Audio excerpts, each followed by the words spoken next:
Okay, ఈరోజు ఎన్నికల ప్రచార భాగంగా మరి శంకర్పల్లి మండల్ మాసానిగూడ గ్రామ పంచాయతీ పరిధిలో ఉన్నాం.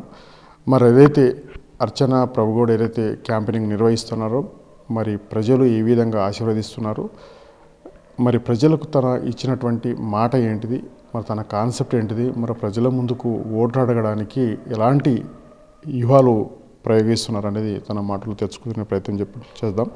సార్ నమస్కారం.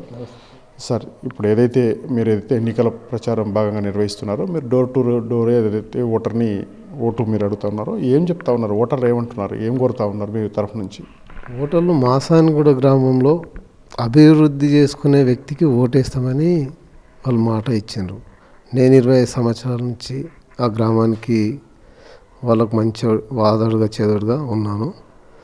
మాసానిగూడ నుంచి సంఖ్యపల్లి రోడ్డు అడిగినారు నన్ను. ఖచ్చితంగా ఒక 6 నెలల్లో శాంక్షన్ చేయించి ఆ రోడ్డు నేను చేపిస్తానని చెప్పి మాట ఇచ్చిన. ఇంకోటి, గ్రామ పంచాయతీలో మహిళా భవనం లేదు, డ్వాక్రా మహిళా భవనం లేదు ఇంతవరకు. అదొకటి అడిగినారు, అదిగిన మేము హామీ ఇచ్చినాము. మాసానిగూడ గ్రామం కొంచెం వెనకబడిన గ్రామం. వాళ్ళు ఏమడిగినారంటే ఒక అంబులెన్స్ అడిగినాను, మారుతి ఓమ్ని వ్యాన్. నేను గెలిచిన నెల రోజులనే మారుతి వ్యాన్ గ్రామ పంచాయతీకి నేను హ్యాండ్ ఓవర్ చేస్తానని చెప్పి మాట ఇచ్చిన. అదేవిధంగా మాసానిగూడ గ్రామం నుంచి పర్వేద హై స్కూల్కి వెళ్ళాలంటే పిల్లలు వాళ్ళకు 3 కిలోమీటర్లు నడిచి వెళ్తున్నారు.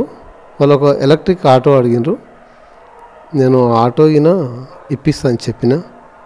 ఇంకోటి, అదేవిధంగా మాసానిగూడ గ్రామ పంచాయతీ పరిధిలో పాఠశాల భవనం చాలా అధ్వానంగా ఉంది. ఆ పాఠశాల భవనం నేను ఇంకా కొంత బిల్డింగ్లు ఒక ఇంచుమించు ఒక 200 గజాల స్థలం అయితే సరిపోతుంది, అది నేను శాంక్షన్ చేపిస్తానని చెప్పిన. ఓకే, ఇప్పుడైతే యూత్ ఉంటుంది కదా, చదువుకున్నటువంటి యూత్ పిల్లలు అక్కడక్కడ కూర్చోకుండా వాళ్ళ కోసం ఏదన్నా ప్రణాళిక చేస్తారా? గ్రామ కంఠం స్థలం ఉంది, అక్కడికిన యువజన సంఘం ఒకటి భవనం నిర్మించి లైబ్రరీ పెట్టించి వాళ్ళకిన ఆమెగిన మేము ఇవ్వడం జరిగింది. అదిగిన ఒక సంవత్సరంలో చేయిస్తామని చెప్పినాం గవర్నమెంట్ నుంచి. ఓకే, ఇప్పుడు ఏదైతే యూత్ ఇప్పుడు చదువుకున్నారు, నిరుద్యోగ సమస్యతో సతమతం అవుతున్నారు, అటువంటి వాళ్ళకి అసలు వాళ్ళకి ఏమైనా ఉపాధి కల్పించే ఆలోచన ఏమైనా చేశారా? దాని గురించి ఆలోచిస్తామని చెప్పినాం సార్. అదేవిధంగా మాసానిగూడ గ్రామంలో కేసీఆర్ గారి హయాంలో వైకుంఠధామం మా దగ్గర స్థలం కేటాయించారు.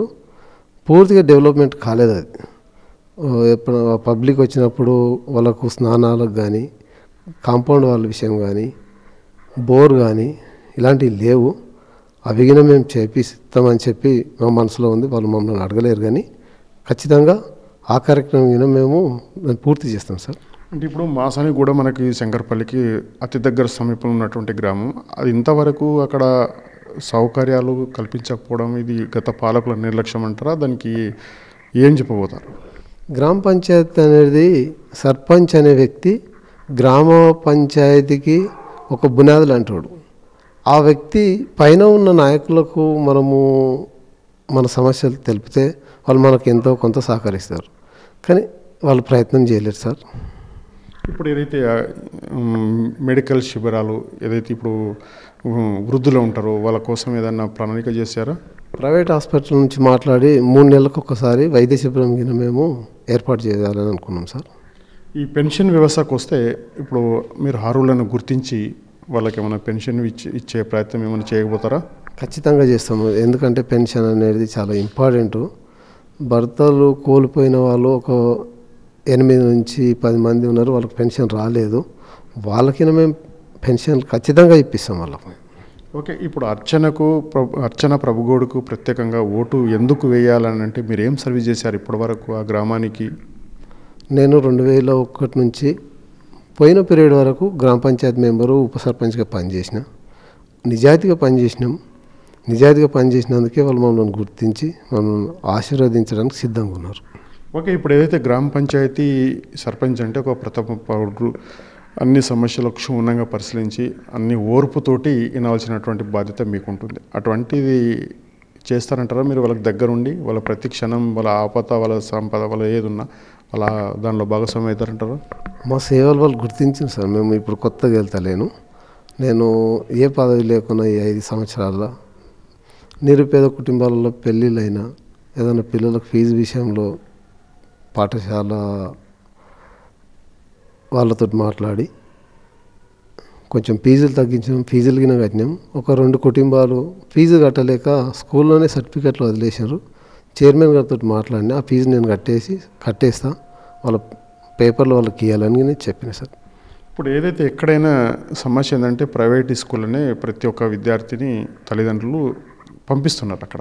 అంటే అదే మాసానిగూడలో అదే ఎక్స్టెన్షన్ చేసి అక్కడనే ఒక కార్పొరేటర్ స్థాయిలో అదే బిల్డింగ్ నిర్మించి లేకపోతే దానికి ఒక మోడలింగ్ చేసేసి అక్కడనే ఒక ఆధునిక పరికరాలు పెట్టేసి వాళ్ళకు స్మార్ట్ ఫోనుకు సంబంధించినట్టు వైఫై ఇటువంటి ఒక కార్పొరేటర్ స్థాయిలో దాన్ని పెంచితే ఎట్లా ఉంటుంది అనుకుంటారు మీరు?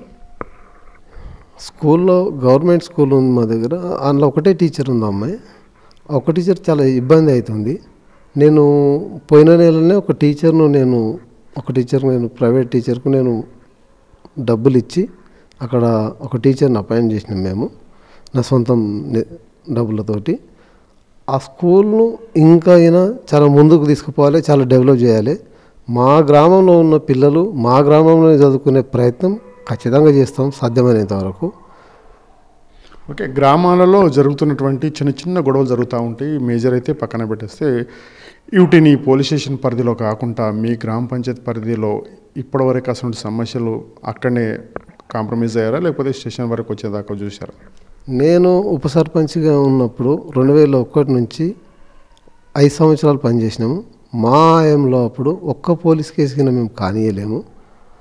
ఆ తర్వాత పంచాయతీ మెంబర్గా పనిచేసినప్పుడు సర్పంచ్ కొంచెం ఆ గ్రామ ప్రజలను కొంచెం ఇబ్బంది పెట్టి మినిమం ఒక 10-12 కేసుల వరకు అయ్యేది ఊళ్ళలో. అవి మేము మెల్లమెల్లగా తగ్గించుకుంటూ వచ్చినాం మేము ఇన్వాల్వ్ అయ్యి. ఇప్పుడు మేము గెలిచిన తర్వాత పోలీస్ కేసు అనేది ఉండకుండా ప్రయత్నం చేస్తాం. ఏదైనా చిన్న చిన్న సమస్యలు ఉంటే గ్రామంలోనే కూర్చొని ఇరు వర్గాలను ఒప్పించి వాళ్ళకి ఇబ్బంది కలగకుండా న్యాయం చేయాలని ప్రయత్నం చేస్తున్నాం సార్. ఇప్పుడు ఏదైతే ప్రభుత్వం నుంచి వస్తున్నటువంటి సంక్షేమ పథకాలు కావచ్చు, తర్వాత ఇప్పుడు ఇందిరమ్మ ఇల్లు అనేది ప్రవేశపెట్టారు. వాటిని ఎంతమందికి మీరు అంటే మీ ఫ్యాన్లు కాకుండా ఆధార్ ఫ్యాన్లకు కూడా ఇప్పించే ప్రయత్నం చేస్తారంటారు? ఫ్యాన్లు అనేది ఏముండదు సార్. ఎవరైతే నిరుపేదలు ఉంటారో ఆ నిరుపేదలకు ఖచ్చితంగా ఇండ్లు ఇప్పించినాము.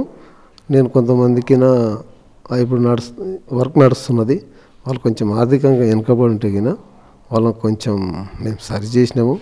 బిల్లులు ఇప్పిస్తున్నాము. సరి అయిన టైంలో అధికారులతో మాట్లాడి వాళ్ళ పరిస్థితిని ఆలోచించి మీరు ఇట్లా బిల్ పెండింగ్ పెట్టొద్దని రిక్వెస్ట్ చేసినాం. అధికారులు మాకు మంచిగా సహకరిస్తున్నారు. ఓకే, ఇప్పుడు ఏదైతే మాసానిగూడలో మరి మనం నిర్వహించినటువంటి సర్వేలో మరి ప్రత్యేకంగా మరి అర్చన ప్రభుగౌడ్కి ఎన్నుకుంటున్నామని చెప్పేసి అక్కడ నుంచి ప్రజలు ఇస్తున్నటువంటి స్పందన